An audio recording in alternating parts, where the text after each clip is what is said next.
Assalamualaikum warahmatullahi wabarakatuh.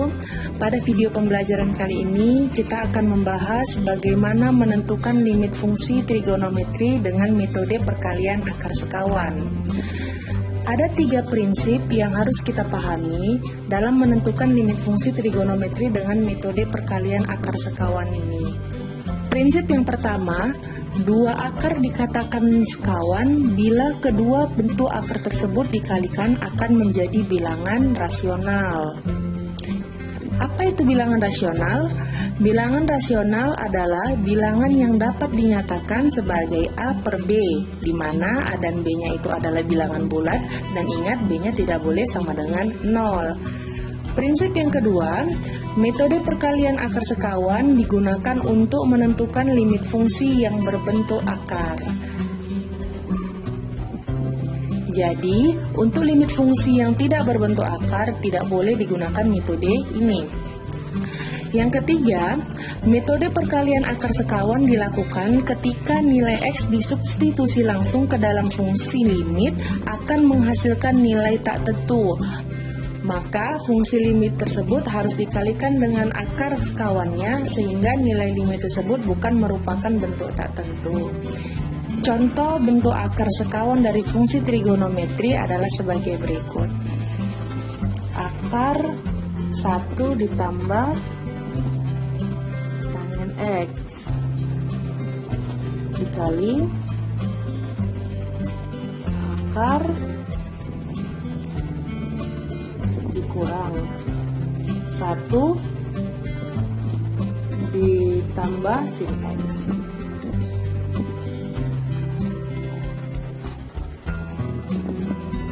Maka jika disediakan fungsinya itu adalah akar 1 ditambah tangen X dikurang akar 1 ditambah sin X, maka ini bentuk sekawannya atau akar sekawannya adalah dikali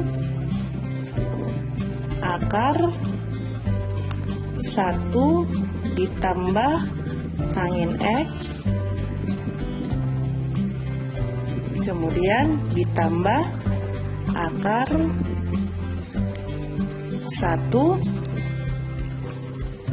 ditambah sin X per akar 1 ditambah tangen X ditambah akar 1 dikurang sin X. Jadi kalau dia bentuk akar sekawan itu, tanda dari fungsi yang di awalnya ini harus berlawanan dengan bentuk akar sekawannya. Jadi kalau di sini tandanya negatif, di sini harus tandanya positif. Sebaliknya juga begitu. Kalau di sini tandanya positif, maka di sini tandanya negatif. Di sini juga negatif. Agar lebih mudah dipahami, perhatikan contoh berikut.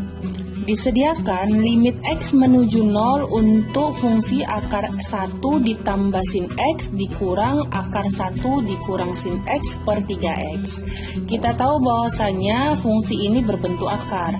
Namun sebelum kita kalikan dengan akar sekawannya, kita substitusi dahulu nilai X sama dengan 0. Ketika kita substitusi, nilainya bukan merupakan bentuk tak tentu, maka nilainya benar.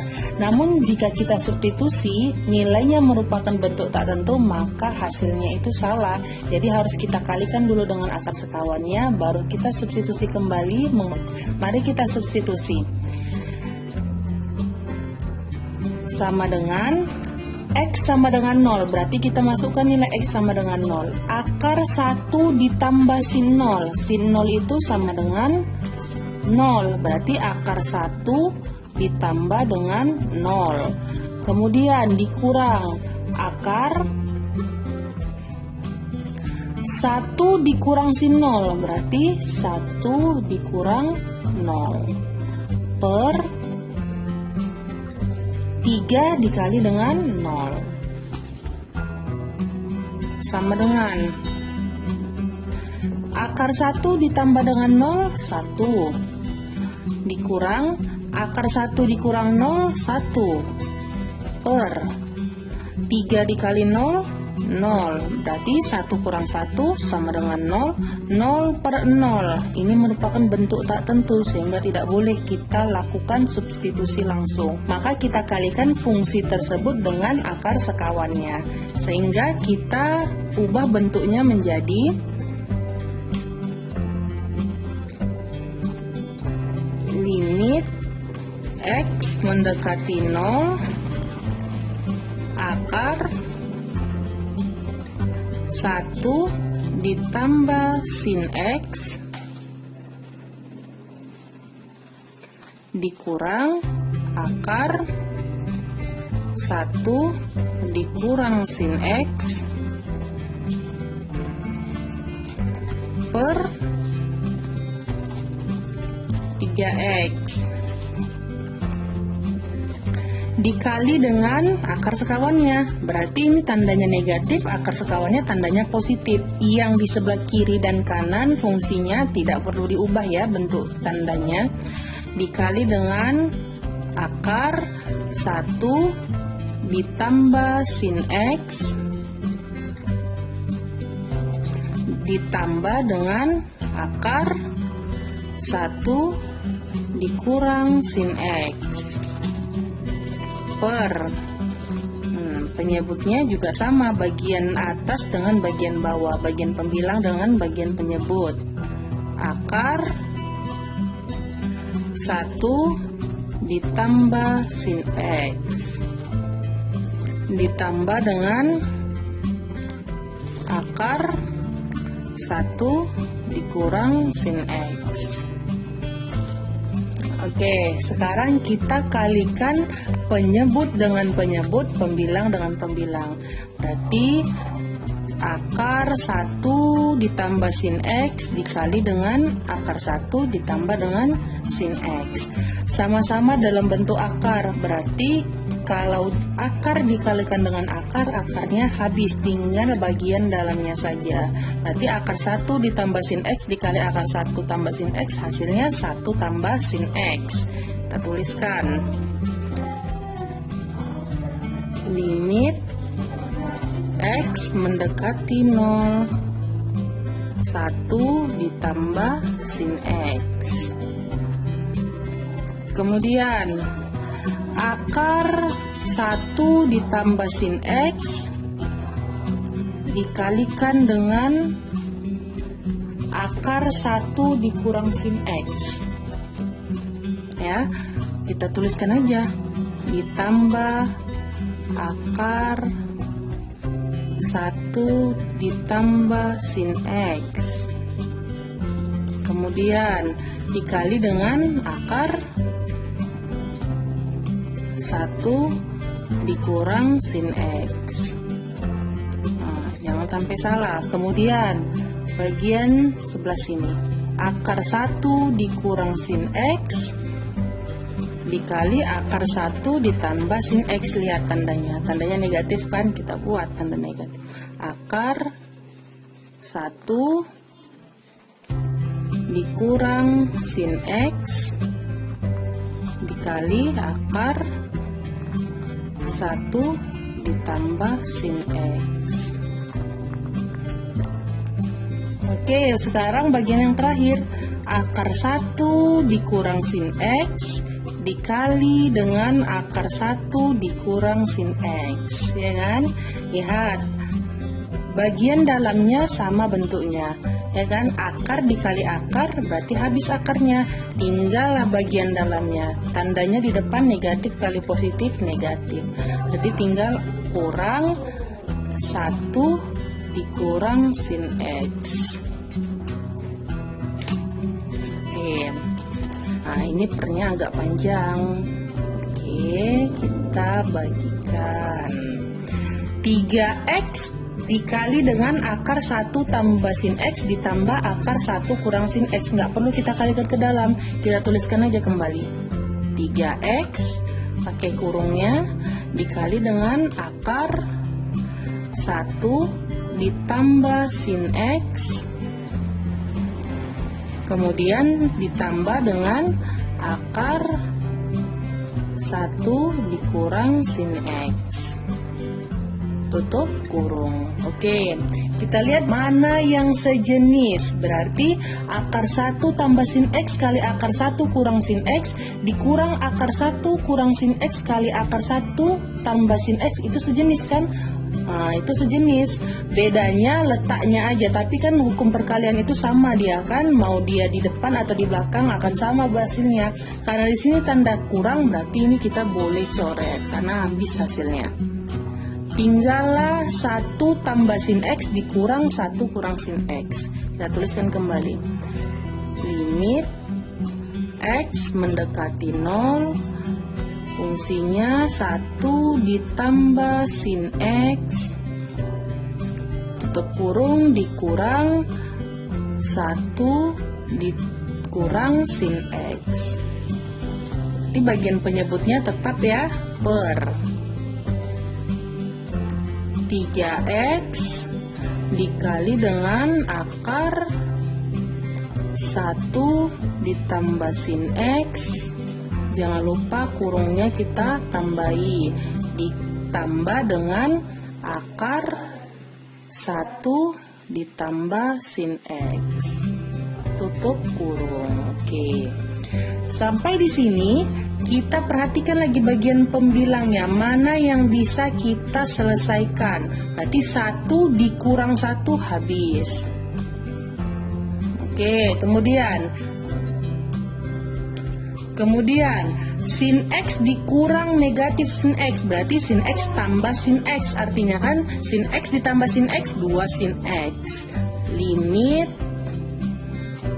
X menuju 0 2 sin X per, bagian penyebutnya tetap 3X dikali dengan akar 1 ditambah sin X dikali akar 1 dikurang sin X.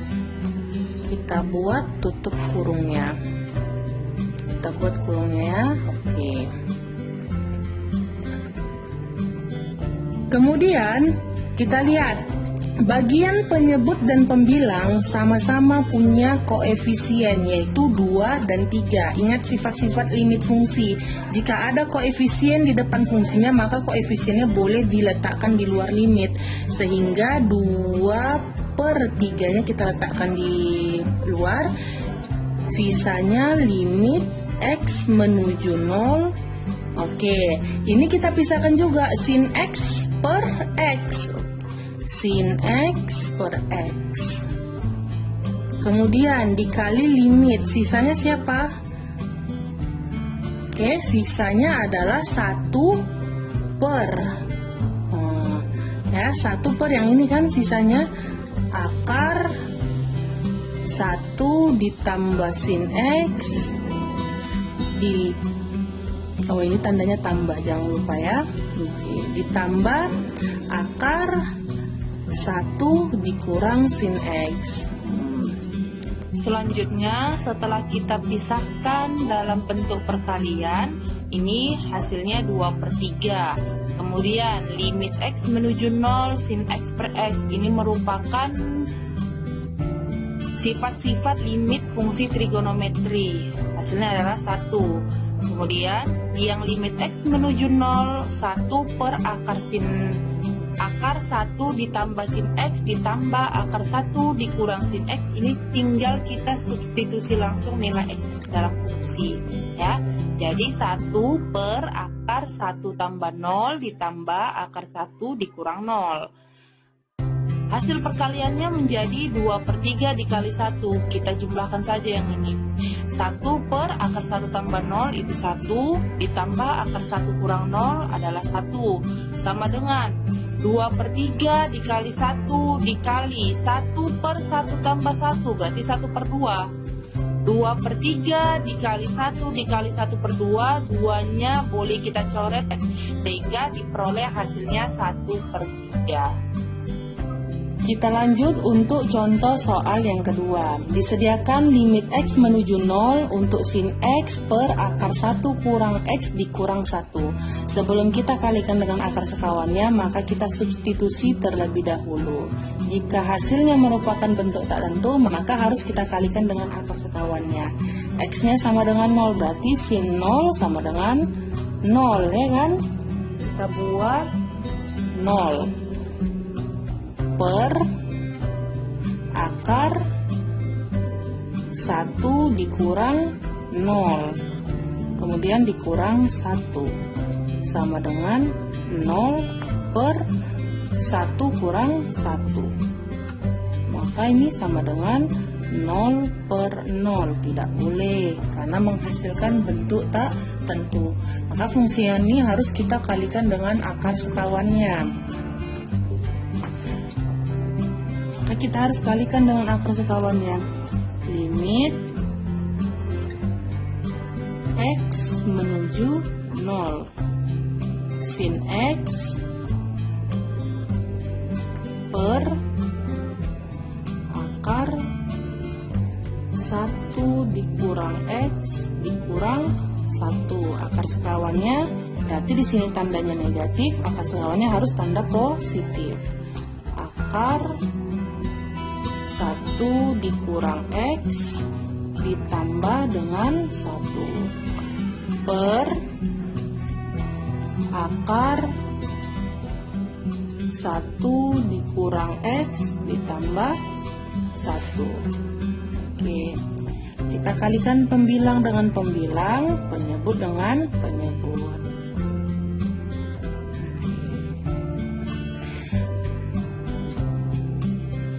Sin X dikali akar 1 dikurang X ditambah 1. Berarti hasilnya limit X menuju 0 sin X dikali dengan akar 1 dikurang X ditambah 1 per bagian penyebutnya akar 1 kurang X dikali akar 1 kurang X. Bentuk dalamnya sama, maka akarnya kita hilangkan, tinggal 1 dikurang X. Kemudian akar 1 dikali dengan 1 akan habis dengan 1 dikali dengan akar 1 kurang X, ya. Jadi nggak perlu kita tuliskan lagi, tinggal bagian ujungnya aja, negatif 1 dikali 1, berarti hasilnya negatif 1. Oke, kita sederhanakan lagi. Limit X menuju 0 sin X dikali dengan akar 1 dikurang X ditambah 1 per 1 dikurang 1 habis tinggal negatif X. Setelah ini jangan kita substitusi nilai X-nya sama dengan 0 karena akan menghasilkan bentuk tak tentu juga, sehingga kita harus pindahkan atau kita pisahkan ke dalam bentuk perkalian. Yang negatif ini kita pindahkan ke depan atau keluar, limit minus 1. Minus 1 dibagi negatif 1, minus 1-nya kita keluarkan. Limit X menuju 0 sin X per X. Nah, sin X per X kita pisahkan. Kemudian sisanya limit X menuju 0 akar 1 dikurang X ditambah 1. Oke, jadi harus kita pisahkan bentuk limit ini ke dalam masing-masing bentuk limit yang lainnya supaya menghasilkan nilai yang tak tentu. Berarti ini minus 1 dikali limit X menuju 0 sin X per X sama dengan 1. Ini sesuai dengan sifat-sifatnya, sifat-sifat limit fungsi trigonometri. Dikali dengan substitusi nilai X sama dengan 0 ke persamaan ini. Berarti berarti akar 1 dikurang 0. Akar 1 dikurang 0 ditambah 1. Ingat, yang ini kita buat dalam bentuk kurung. Minus 1 kali 1 minus 1. Akar 1 kurang 0 berarti akar 1 ditambah dengan 1. 1 tambah 1 sama dengan 2. Berarti minus 1 dikali dengan 2 sama dengan minus 2. Oke. Baiklah, sampai di sini video pembelajaran tentang menentukan limit fungsi trigonometri dengan metode perkalian akar sekawan. Jadi, sampai jumpa di video pembelajaran selanjutnya ya. Wassalamualaikum warahmatullahi wabarakatuh.